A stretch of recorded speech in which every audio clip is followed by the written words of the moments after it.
Welcome to the Made in Migration podcast, brought to you by Lawgration, the specialist law firm that helps navigate the complex world of Australian immigration and citizenship law. Here we'll talk about all things to do with migrating to Australia. We're going to learn, grow and be inspired together. Make sure you subscribe and let us be partners on your journey. You're listening to a Lawgration production. This podcast is intended for education and/or entertainment purposes only. All content is current at the time of recording and subject to change without prior notice. While Lawgration is an incorporated legal practice, we are not aware of your personal circumstances, needs or goals, and information contained in this podcast should not be construed as legal, immigration or other advice. Before acting on any information in this podcast, you should always query whether it is relevant to your circumstances and consult an Australian immigration lawyer or registered migration agent. Today, we're fortunate enough to have Rex Afrasiabi as our guest on the show.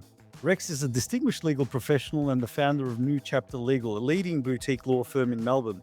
His journey is a remarkable tale of resilience and versatility. Rex's story begins in Iran, where he was born amidst the turmoil of the Iran-Iraq War. At the tender age of 7, he migrated to Australia, overcoming the challenges of a new country and language. His determination and hard work led him to pursue a double degree in commerce and law. Rex's career in the legal sphere began with top-tier firms and boutique practices, where he honed his skills in commercial law and litigation. In a serendipitous twist, Rex's stint at a law firm located in the same building as an international fashion company led him to assume the role of general manager for the latter. Despite the glamour of the fashion world, Rex found his true calling in helping people through law. This realization spurred him to launch his own law firm, which enjoyed significant growth over the years prior to the recent launch of New Chapter Legal. Rex's contributions extend beyond his legal practice. He is a lecturer for fellow lawyers, a co-host of a business advisory show, and a co-founder of a charity. His accolades include serving as a professional judge for Young Achievers Australia and the Real Estate Professions National Awards. Rex, welcome to Made in Migration. Thank you so much for having me on, and thank you for that amazing intro. I sound important and professional in that. Well, you are. So, Too kind. before we do a deep dive into how you've managed to achieve so much, I do want our listeners to get a sense of who you are and how you came to be the prominent lawyer that you are today. Take us back to those days in Iran, will you? Look, I was 7 and younger, I suppose, so I don't have many fond memories of it. I don't have many memories of it, unfortunately, but the memories I do have aren't exactly great. It was a war-torn country. We're halfway through a war with Iraq, so my memories include having bombings at night, being scared, having to evacuate at night. Most nights we'd have to run to a shelter. Living in Tehran, we were living in an apartment. We had to go climb down, 12 flights of stairs as a 6-year-old or under, or be carried down to be in the car park and hear bombings throughout the day and night. Predominant at night though, so it was some scary times. I probably relate to my parents migrating to Australia. We had an uncle here who helped us migrate here. And yeah, that's how story started, I suppose. Can you speak Farsi? I can speak Farsi, not that great, unfortunately. I think over the years it's gone. I don't have enough practice with it. My close group of friends, which I still have to today, when I moved to Australia, were from Persian heritage of Farsi, from Iran as well. 40 odd years later, I still can't get rid of them. They're still around. But that's my only dialogue with Farsi when I speak to them. And that's also very slang Farsi when we're out and we don't want anyone else to hear what we're saying. How about coming to Australia with not a single word of English? How difficult was that process? Learning the culture is one thing, but the language, it's so central to communicating and everything else in Australia. How difficult was it to pick up English?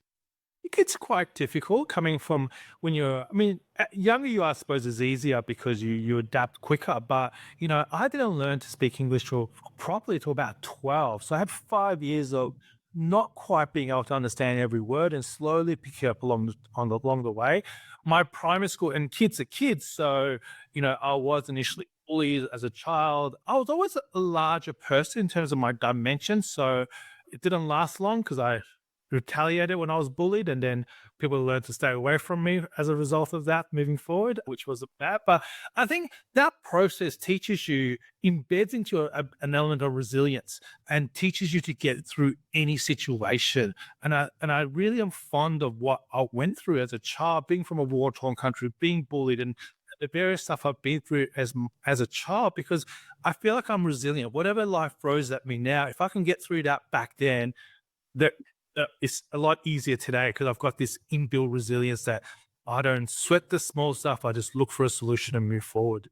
Do you think that's a common trait in migrants broadly? I think it can be. And I think you see a lot of people, a lot of migrants be successful as a result of that. It's that resilience they've adapted from moving to a new country and learning to just work hard, stay focused, and not sweat the small stuff, not feel sorry for yourself, just work through an issue. When you came to Australia, this is suburban Melbourne. Suburban Melbourne, I moved to Doncaster, which is a very Iranian hub, I suppose. Still was back then and is now. My uncle lived in Doncaster. We lived with him for about 6 months before we found our own house. We purchased the house and, yeah, lived in Doncaster my entire life. Yeah. Was it a very sort of diverse setting in the primary school there, with people from different cultures? How does it stack up against what it is like now, I guess? I think it probably was, but to me it wasn't, because I was the only one that couldn't speak English. So it was probably very diverse, but everyone could speak English but myself. So it seemed like them versus me for a while, and then obviously became fine. But yeah, so yes, it was diverse, but from a 7-year-old perspective, it wasn't. So you came across with your family, your father, mother, and I believe you've got some siblings. I got an older sister and a younger brother. Would you say their migration experience is similar to yours? I think theirs is different. I think theirs is vastly different to mine just due to our ages. So there's a 5-year age difference between my brother and I. So he's 5 years younger than me. So coming over as a 2-year-old when you haven't learned English and don't expect to be speaking is very different to a 7-year-old. So I think his journey has been a lot easier than mine. And you can tell his life journey post migration has been very different to mine as well. His career path, everything's been a lot more smooth sailing than mine. I think mine is a bit more, I'll go against the grain to create something because I want the challenge. Well, he doesn't necessarily want the challenge. He likes the simple life. But yeah, he's a very successful person, but different too. We've got very different characteristics. And whilst we're brothers and we're very close, our core characteristics are very different. I think it's because of the age we migrated. Did you suffer any middle child syndrome? A lot of middle child syndromes. I was kind of I raised myself. So when we migrated to Australia, my parents were obviously together, my brother and sister. About 12 years old, my mum left my dad and took my siblings and left me. So and my dad then decided to go live in America for 6 months at a time. So from 12 on, I kind of raised myself as a child, teen/child, and I think that built more resilience than even migrating to Australia. I understand your dad was involved in international trade. He was involved in international trade, yeah, and he's got 10 siblings, and 8 of them live in America, in San Jose, which is just above from LA. So he got a green card. I had a green card for a while as well. So he lived 6 months there and 6 months here. I stayed in Australia, but I would visit him. Once you have a green card, you've got to go to America every year to maintain it. I'd be fascinated to hear your perspective on how is America different to Australia in a cultural sense. Depends which part of America. I think America is it is very grand and very big, and different parts of it is. So LA is very similar to Melbourne, I suppose, just larger, and different parts of LA. So I'm Persian background. In LA, the most amount of Persians outside of Iran have migrated to LA because when the revolution happened, the king was evicted and the regime came in. Most of those people went to LA. So if you go to parts of Beverly Hills, it's all like everyone speaks Farsi, there's Persian restaurants everywhere. So it kind of has a homely feel for me because I could speak the native tongue. And do you still go from time to time or? I still go, not as much as I used to. I gave up on my green card. It just was too hard to maintain going every year. In hindsight, I don't know if it was a good thing or not, but I did anyway. So I still visit. Truthfully, I haven't been since COVID, but I used to go once every 2 years. Were there any lawyers in the immediate family, or were you the first lawyer? No, no lawyers in the immediate family. And lawyers, not that there's not many lawyers in the Persian community either. Everyone in the Persian community becomes doctors. So part of my, it all goes in the medical field. And all my close friends that I spoke about earlier when I was 7, they're all now specialist doctors or sonographers or whatever the case may be. I was rebellious. So part of my rebellious was, I'm not going to do medicine. I'm going to go to something different. So law was it. I was smart still. I got good grades. So I became a lawyer. What inspired you to pursue a career in law? Was it just being a bit of a contrarian, or was there some other, I don't know, notion of, say, justice or some other thing that? I want to say there was a notion of justice. I want to say all of that. Unfortunately, no. I wanted to rebel against my parents and then wanted to get into medicine. So I decided, no, I'm not going to do that. So I chose, and I was smart enough. I got good grades. So I could get into anything I wanted to. So law it was.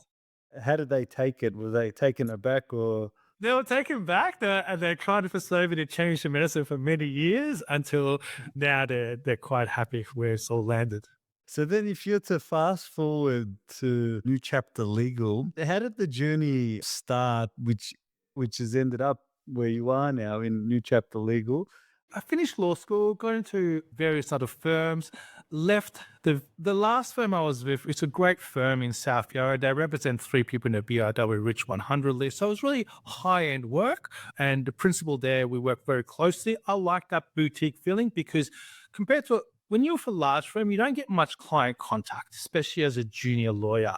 With a boutique firm, there's a lot more client contact, a lot more involvement in the file, which was really nice. And being in a boutique firm that did that high-end work representing 3 people in the BIW Rich 100 list, you got some really good interaction with them and showed how you can first-hand experience on how these multi-millionaires think, act, and how they run their businesses.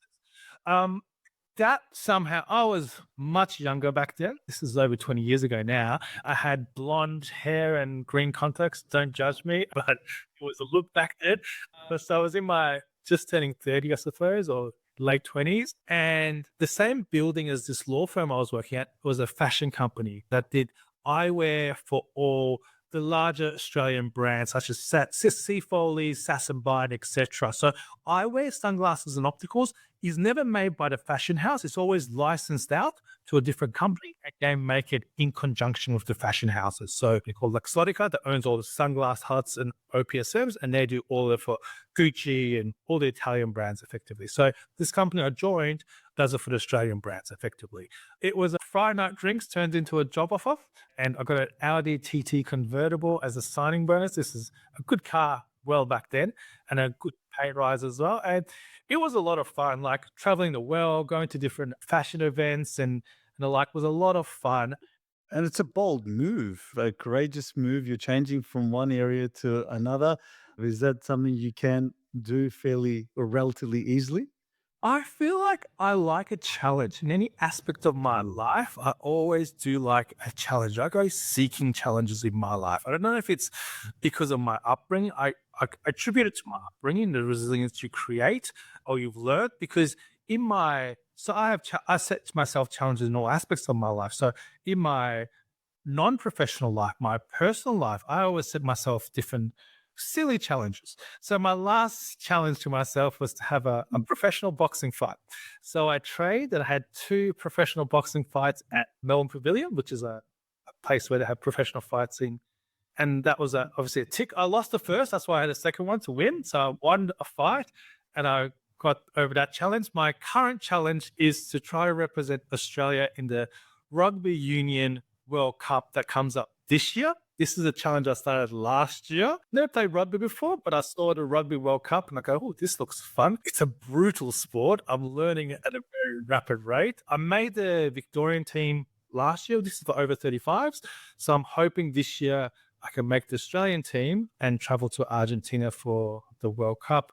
But anything I dive into it. So with my boxing, I got some great professionals to teach me to do one-on-ones. With my rugby, I got one-on-one sessions with ex-wallabies and the like, just to really hone in my skills. And yeah, How do you balance the demands of multiple law firms and your other professional commitments, balancing that against your personal life? You must be phenomenal at time management and disciplined. time management, I think, is really important. My week is planned a week ahead. I wake up early most days. I get my training sessions out in the morning. My week is planned. And I also am very big on planning time with my children. I have two daughters. So for me, it's really important I spend time with them. I pick them up from school. Whatever I need to do, I do. So that's embedded in my calendar that I do school pickups. I call it time shifting. Yes, I might take an hour out, on a Tuesday to go pick up my daughter. I'll make that time up at night when she's in bed. With our profession, I think lawyers, we're not surgeons. We don't need to be by a client or by a patient. Yes, we have client interactions. Yes, we have client meetings. But if you plan it ahead and you go, well, I'm not available from 2 o'clock, you just see them beforehand or afterwards.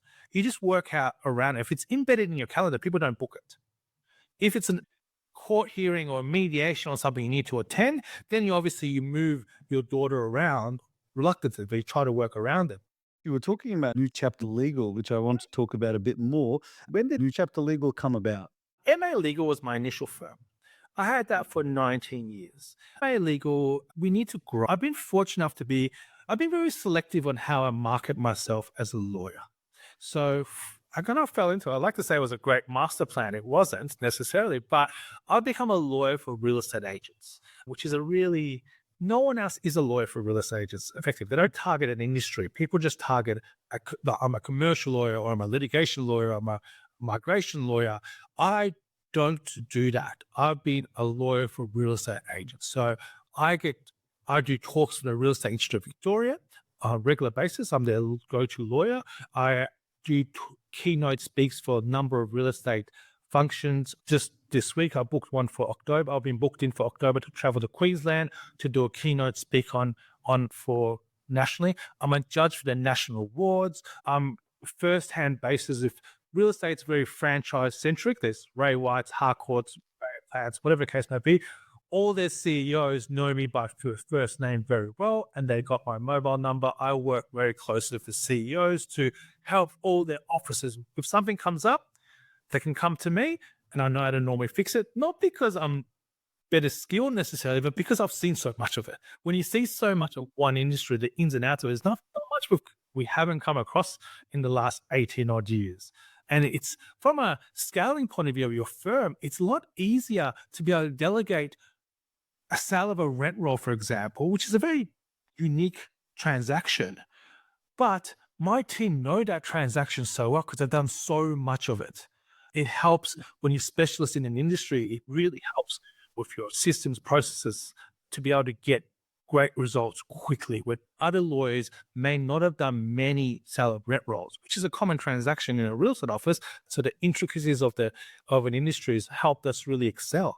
And part of that growth strategy is I need new partners. The two partners I have now, and there's two more actually, hopefully by the end of the year, that we'll have on as well, that they're working within the firm now. One of them has been working for 10 years with me at MA Legal, and the other one for 6 years. So they've now become partners with me. And there's two more in the pipelines as we speak that will hopefully become partners as well. And that's how, as scale, as we grow. So really picking a niche, specializing. Not on a legal practice area, because that industry is broad. That industry covers employment, commercial law, business law, litigation, like it covers everything. And from that niche, I've grown a whole nother law firm that's actually becoming bigger than the first law firm. Let's talk about that. It's bond property lawyers, isn't it? It is bond property lawyers. So as a judge for the Real Estate Industry Awards, I'm also a judge for various other things called mortgage broking awards. Real estate agents and mortgage brokers are very critical components to any property transaction. They need support of lawyers because the lawyer prepares the documents that they need to sell a property, and the mortgage broker needs those documents to help get the finance for it as well. There's a bad communication between lawyers, real estate agents, and mortgage brokers. It's not streamlined. It's not technology based. Being a judge in those other industries, I've seen firsthand how those industries have really adapted to technology and really used technology to enhance their service and client interaction. Lawyers, on the other hand, unfortunately haven't. Our legal tech is quite prehistoric compared to prop tech or the mortgage broker and fintech. So I teamed up with an ex-client of mine and a friend who was a CEO of two different public listed companies in the property space and the technology space. And we created Bond Property Lawyers. And Bond Property Lawyer, it's a conveyancing firm effectively, but we have our own technology. So from a client point of view, they can log in and know from start to finish what they need to do to get the transaction done.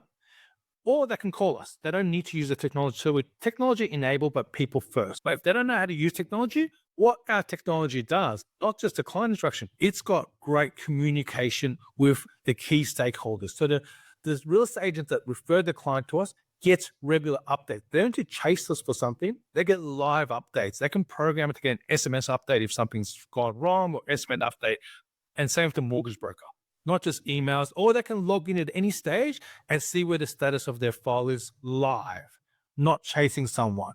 The client experience seems phenomenal. Is that the feedback that you've received so far? Providing a 5 out of 5 stars, and what we provide our referral partners is the only thing we do is we get feedback. There's a Harvard study about you, and probably everyone's done this. I forgot what the study's called, but have you been satisfied with this service? And they give us a mark out of 10. If anyone gives us a 7 or under, one of the state managers will call them and find out what's gone wrong. And at the end of every month, with all that, we're a B to B to C. Most law firms are B, business to client. We're business to client. We're one of the only B to B to C firms around because our client is a real estate agent and mortgage broker, and we service their clients. So we want to make sure that the middle B is kept updated. So we report back to this is what your client said about us last month. In 2 years, just over 2 years now, we've gone national and the team is growing. How big is the team? We use contractors in that as well, not just lawyers. And so it's about a team of 60 in there now, which is a decent size. And we do things differently. So we've got very specific KPIs. If a client's referred to us, they get a phone call within 2 hours. And we don't get a lawyer for a conveyancer to call them because we've found that doesn't really work. Lawyers and conveyancers are too busy to do that. We've got a sales team of lawyers. They know the legal and conveyancing, but they just work as a sales team for us. And their job is to be that client relations. They'll make the phone call. They'll do the follow-up. They'll make sure the team is doing what they need to do as well. At the moment, it's privately held.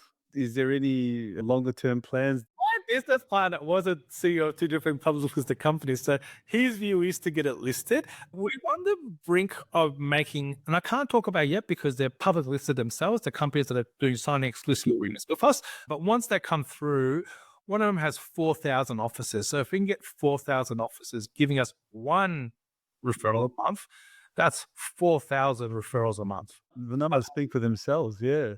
What you've managed to do with Bond Property Lawyers is quite remarkable in terms of the exponential growth in such a short time. I can see a vision for that firm, which is not your usual vision. So, Not in legal anyway. Legal that doesn't, but it works hand in hand. Like if it wasn't for what I've done with real estate agents and mortgage brokers, being a lawyer for them, being entrusted with them, being a judge for them and seeing it wouldn't have come about.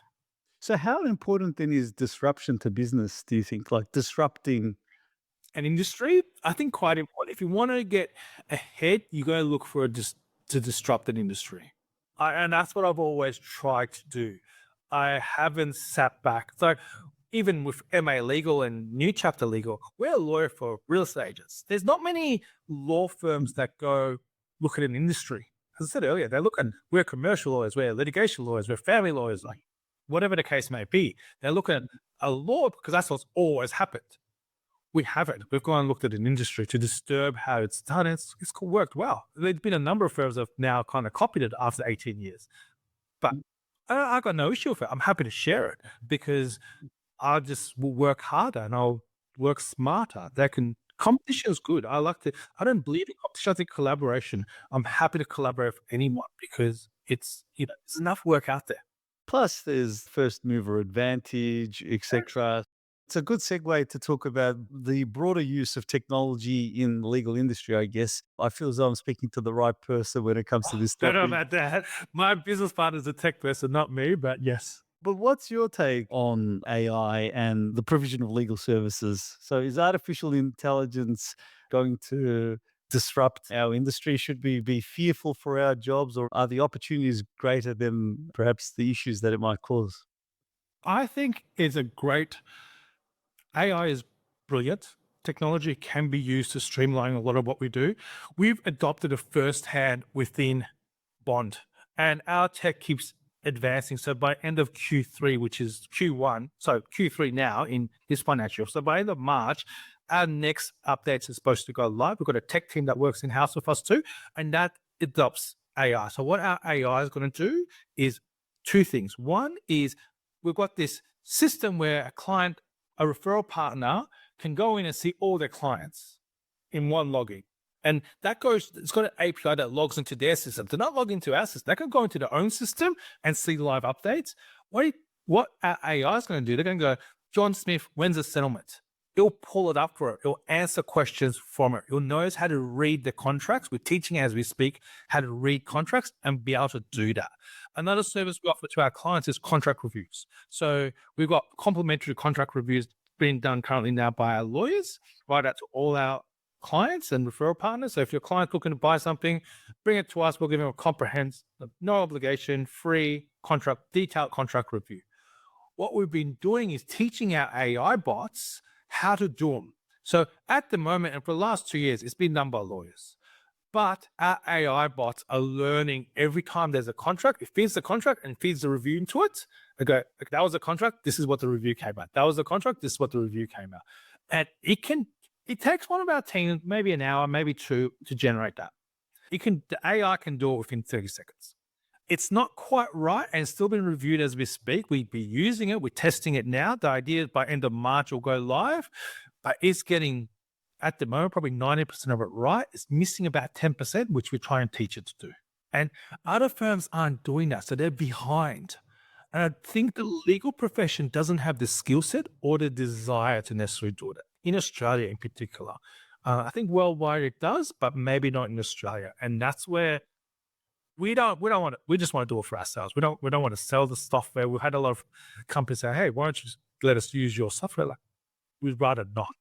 But I think there's a big gap, especially for a property transaction, which a lot of it is, transactional, which is very simple to do. So you can teach AI and your technology to do it for you. One of the simple things we've done. So if you've ever bought a property, normally the conveyancer or the law firm sends you a PDF questionnaire with like 100 questions in it, and you got to fill it out.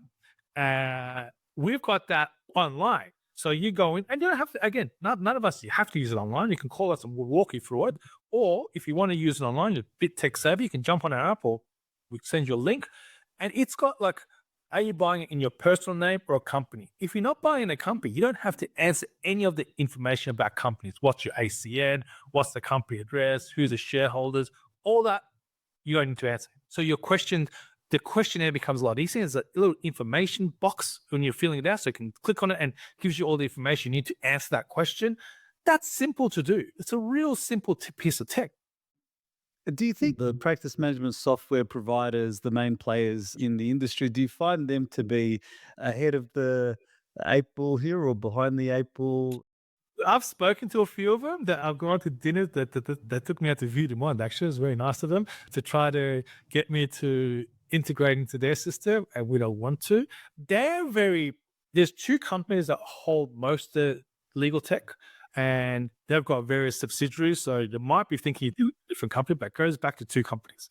The issue with them is they are very controlling. No offense to them. I've known a few of them and they're great people, but their company is very controlling. To get data out is very hard. To integrate new tech into their tech is really hard. They don't allow open APIs to allow your tech to go talk to their tech. And if they allow it, you've got to get their approval and you've got to transfer the license to them so they can hold it. It doesn't permit free flow of information because if we create our tech and use one of theirs, they want ownership and you got to get their approval each time. There's one company that doesn't do that at the moment that we use. It's called Action Step. It's got open APIs, but it's the only company with legal tech that has open APIs. Is it a misconception that you need a lot of resources to invest into developing this technology, or is that a fair comment, do you think, Rex? Is it expensive for boutique firms to undertake these type of ventures? Yes and no is the answer to it. I know it sounds like a very legal lawyer as not committed to anything. It depends who instructs it. So it's if I went and tried to get this done, it would have cost us a fortune. But we've got on our board and one of my shareholders, yes, I've got a CEO, but another guy on our shareholding board and on our board of advisors created this software himself for real estate agents. He created real estate agents CRMs and sold it for $15 million. So he's now joined us because he sees the great vision in it. And he's created for very little because he knows exactly what to ask for, what to do, and who to go to. It sounds like there's good complementary skill sets amongst the founders and there's good synergy, which always helps, of course. I think collaboration is the only way in modern world to, if you try to do everything yourself and try to hold on to all the equity, in my opinion and experience, it doesn't work. That's really good words of wisdom. There are a number of sole practitioners in our industry, as you know. Majority, there's more sole practitioners than firms, I think. It begs the question, like this vision that you're putting forward today about the importance of collaboration and the need to create a team. I think that's a really important conversation that the industry needs to have on an increasing basis. So, I think it's on the individual, what they want. If the individual's happy to work on a 9 to 5 basis, not growing necessarily too much, because you can't do, there's only, we've all got 24 hours in a day. How we choose to spend it is up to us, really. And if you want to scale, you need to have systems and processes and people. And you've got to share wealth and share equity for that to happen. Otherwise, you're going to have the greatest people. But if you're not giving them a piece of the pie, they'll leave you. So at some stage, it's on the individual, what their vision is. If their vision is grandeur and want to get bigger or whatever the case might be, they need to have systems, processes, and people. Because you can't do it by yourself. If you have a team of 10, they'll beat you, no matter how inefficient they are. how hands-on are you with your ventures in general? Like whether it's New Chapter Legal, bond property lawyers, or I know you've got some other commercial interests. I'm not sure if they're ongoing. I understand you were in the property development space. I was in property development stage. Yep. Not anymore, just because well, it's really, in the past, I feel like you could always make money on property. The prices were going up and up. Prices of building was pretty, set. You could get a fixed price contract from a builder, set. It's not the same anymore. It is very difficult, I believe. So I've stopped the developments. That being said, I've looked into dabbling back into it maybe because prices of building costs are more stabilizing. So, but the increases aren't there anymore. There's a lot of talk that the Melbourne property prices have flatlined over the past year or so. I'm not sure. Backwards, if anything. I honestly think Melbourne will have a big increase by end of this year.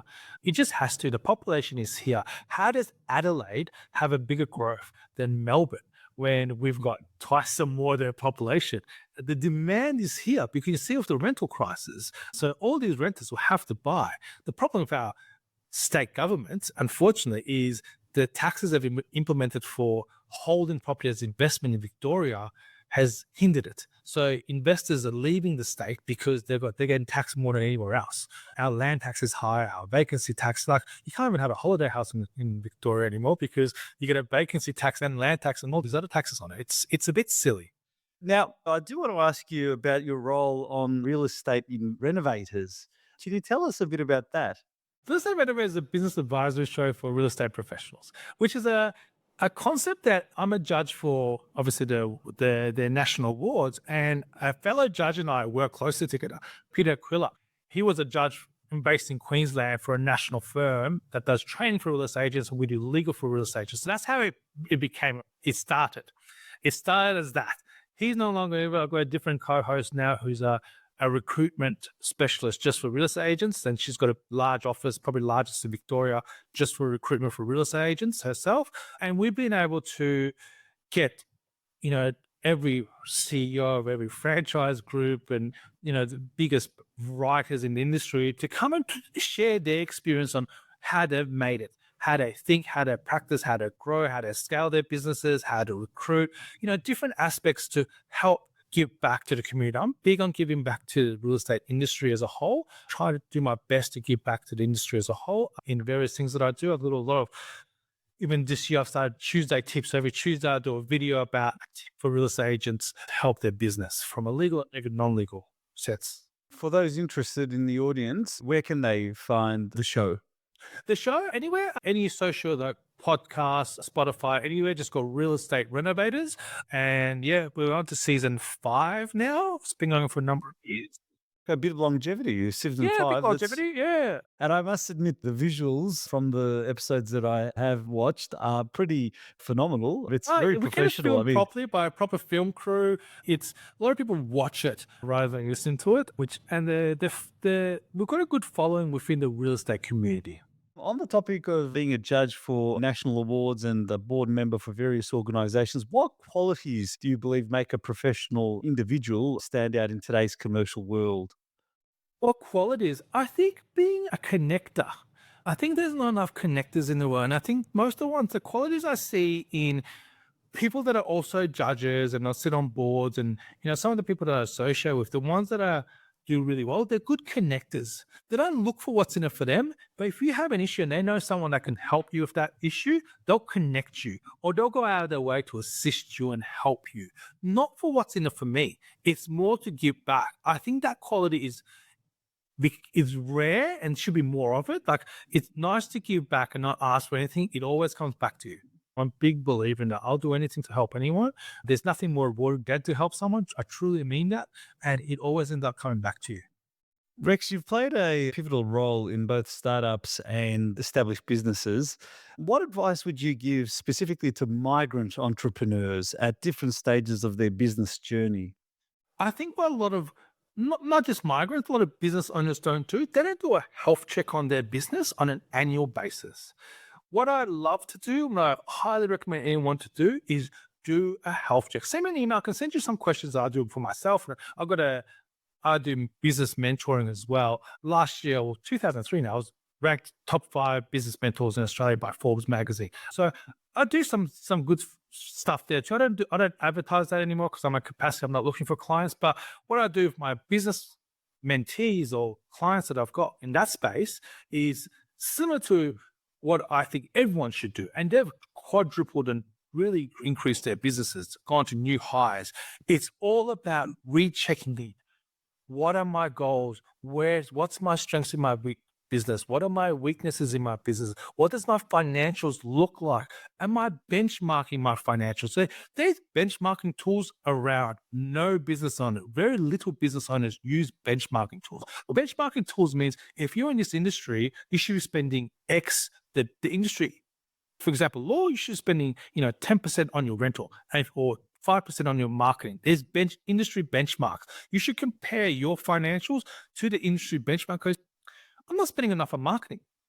I should increase that. Or I'm spending too much on this. Like delving deep into your business on an annual basis and readjusting yourself. Doing that health check on your business and readjusting yourself. It doesn't matter if you're a startup, it doesn't matter if you're 10 years into it or whichever stage you are. I find what's missing for success is that business health check annually at least. When you do that annually and you got the records of it, now some business people that I've worked with over years, it's fun looking back to them and going, oh, this was your 5-year goal. You've nailed it in 2. What's next? And it's not just business goals. Business goals means nothing if you don't have the right balance at home. Because if you're unhappy at home, you could be killing it at business and you're not happy. Happiness is a combination of being, loved and respected in all aspects of your life. And I think part of this business health check needs to be an element of what does it look like for my personal happiness? Is it more time for me? Is it more time at gym? Is it more time with family? And adapting that into your life, into your working life. We spoke earlier about how do you balance it or how do you fit it in?